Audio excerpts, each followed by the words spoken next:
vir julle van vertel, was hier in die begin van die 80e jare Eddie Grant. Hy is daai bekende Britse sanger. En daar's baie mense wat dink hy kom van Jamaica of so, nee, hy's 'n Brit. Hy kom van Britannia af. En wat het was fantastiese musiek het hy gemaak. Ek dink daai tyd plate was so R9 gewees. Toe kom Eddie Grant met Electric Avenue uit. En toe moes ek vir daai plaat R13 betaal. Nou weet jy hoe groot verskil was, R3 daai tyd gewees. Ek praat van 1983, dink ek, as ek die datum nou reg het. En natuurlik een van Eddie Grant se liedjies is ons as eerstejaars, as dit so swaar met ons gegaan het, dan het ons Eddie Grant se liedjie gesing van I Don't Wanna Dance. So dit was so al ons eerstejaars se spesiale liedjie, maar die protesliedjie was 'n liedjie wat ons almal mal oor was. Kyk, daai tyd het die radiostasies was wette gewees, kyk, was ons plate gewees, as dan, hulle het na die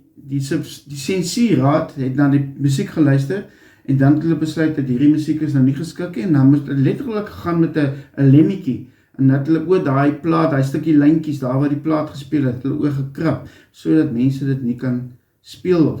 dan ook kan hoor op radio nie. So ernstig het het gegaan, natuurlijk groot skade aan daai plate aangerig vandag, baie van die plate baie geld werd, maar die liedjie van Eddie Grant het ons toch te lekker saam gesing, en ook eintlik besef wat die liedjie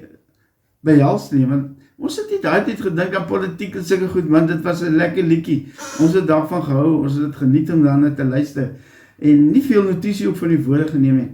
en die liedjie se naam is daai bekende liedjie van Eddie Grant se Give Me Hope Joanna, en hulle sing daar so van, in die liedjie, van Give Me Hope Joanna, en hulle praat van al die politieke dinge van daardie tyd, jy weet, en as 'n mens nou na die tyd nou eers uitvind, dit was 'n politieke protesliedjie hierdie gewees, hy was verbied in Suid-Afrika, maar toch, ons het hom almal gehad, hoe het ons uitgekom, het weet ek nie, maar ons het almal daarna geluister, ons het almal mal oor gewees, nie eintlik besef wat die woorde reg beteken nie, ek het eers op 20 jaar daarna, toe kom ek af, ek onthou ek het nog 'n artikel daaroor gelees, en ek dink so my gids, maar ons het dan nou so lekker na die liedjie destyds gelees, hoe kan hy verbode gewees het, dis mos onmoontlik, want dan, ons het hom nou, almal se gunsteling gewees, Give Me Hope Joanna, nou ja, toe gaan luister ek mooi na die woorde, toe kom ek agter my gis, dit is toe inderdaad, 'n protesliedjie,